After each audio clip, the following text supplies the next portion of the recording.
দিল্লিতে গিয়ে জ্ঞানেশ কুমারের সঙ্গে মুখ্যমন্ত্রীর উত্তপ্ত বৈঠক। তার আগে 6 বার মুখ্য নির্বাচন কমিশনারকে চিঠি। এরই সঙ্গে আবার এসআইআর নিয়ে সুপ্রিম কোর্টে মামলা। এসআইআর আবহে কোনো অস্ত্রই আর ফেলে রাখছে না তৃণমূল। দিল্লির পাশাপাশি এবার রাজ্য বিধানসভা অধিবেশনেও পড়তে চলেছে তারই আঁচ। এবার রাজ্য বাজেট অধিবেশনে এসআইআর নিয়ে আলোচনার প্রস্তাব দিল রাজ্যের শাসক দল। 6 ফেব্রুয়ারি বিধানসভায় এসআইআর নিয়ে আলোচনা হবে। আলোচনার প্রস্তাব দিয়েছেন পরিষদীয় মন্ত্রী শোভনদেব চট্টোপাধ্যায়। এসআইআর নিয়ে আলোচনার প্রস্তাব দিয়েছেন আইএসএফ বিধায়ক নওশাদ সিদ্দিকীও।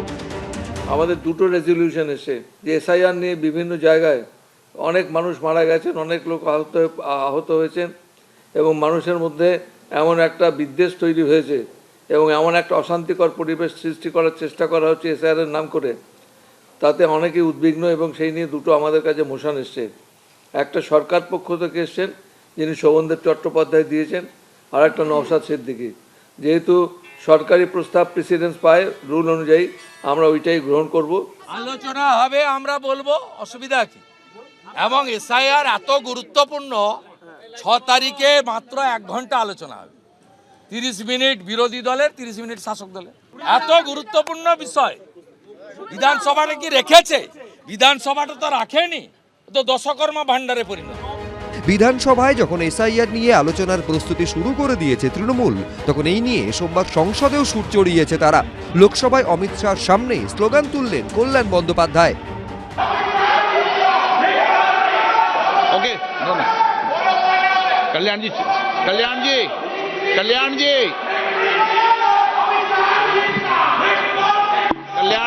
উনি একটু ওরম করেন, মানুষ ওনাকে চেনে, উনি ওরম করে থাকেন, এটার মধ্যে আশ্চর্য হওয়ার কিছু নেই। এবার এসআইআর ইস্যুতে উত্তাল হতে পারে রাজ্য বিধানসভার অধিবেশনও। উজ্জ্বল মুখোপাধ্যায়, বিজেন্দ্র সিংহ, এবিপি আনন্দ। ওয়েস্ট বেঙ্গল হেলথ স্কিমের সুবিধা মিলছে না বলে অভিযোগ। অবিলম্বে সেই স্কিমের সুবিধার দাবি জানালো প্রাথমিক শিক্ষকদের সংগঠন আমরা। দাবি পূরণ না হলে আন্দোলনে নামার হুঁশিয়ারি দিয়েছে ওই সংগঠন। সংগঠনের সদস্যদের দাবি, স্বাস্থ্য খাতে 500 টাকা ভাতা পান তারা, ক্যাশলেস পরিষেবা মেলে না, তাই সেই সুবিধার দাবি জানিয়েছেন তারা। আমরা ন্যায় অন্যায় শেখাই, তো ন্যায় অন্যায় শেখাতে গিয়ে নিজেদের সঙ্গে হয়ে চলা অন্যায়, সেটার বিরুদ্ধে বলবো না, এটা কিন্তু হতে পারে না। আমরা যারা সরকারি ব্যবস্থার মধ্যে সরকারের কর্মচারী হিসেবে কাজ করি, সেই জায়গায় একটা ভয়ঙ্কর ডিসক্রিমিনেশন হয়, একটা ভয়ঙ্কর ফারাক রয়ে যাচ্ছে। 2008 সাল থেকে ওয়েস্ট বেঙ্গল হেলথ স্কিম চালু হয়েছে। কলেজ বিশ্ববিদ্যালয়ের শিক্ষকরা অন্তর্ভুক্ত, প্রাথমিক মাধ্যমিক স্তরের শিক্ষকরা অন্তর্ভুক্ত নন।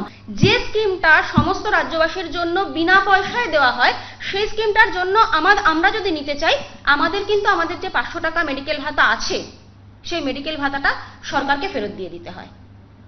আমরা সরকারকে মেডিকেল ভাতা ফেরত দিতে চাই। পশ্চিমবঙ্গের প্রাথমিক শিক্ষকদিকে ওয়েস্ট বেঙ্গল হেলথ স্কিমের আন্ডারে আনতে হবে।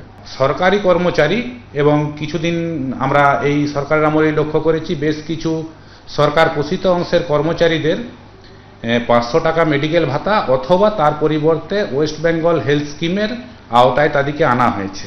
500 টাকা মেডিকেল ভাতা নয়, বরং আমরা এই মেডিকেল ভাতাটা ছেড়ে দিয়ে পশ্চিমবঙ্গের বাকি সমস্ত সরকারি কর্মচারীর মতন ওয়েস্ট বেঙ্গল হেলথ স্কিমের আওতায় আসতে চাই। দাবি পূরণ না হলে আন্দোলনে নামার হুঁশিয়ারি দিয়েছেন তারা। সত্যজিৎ বৈদ্যর রিপোর্ট, এবিপি আনন্দ, কলকাতা। এবিপি আনন্দ, এগিয়ে থাকে, এগিয়ে রাখে।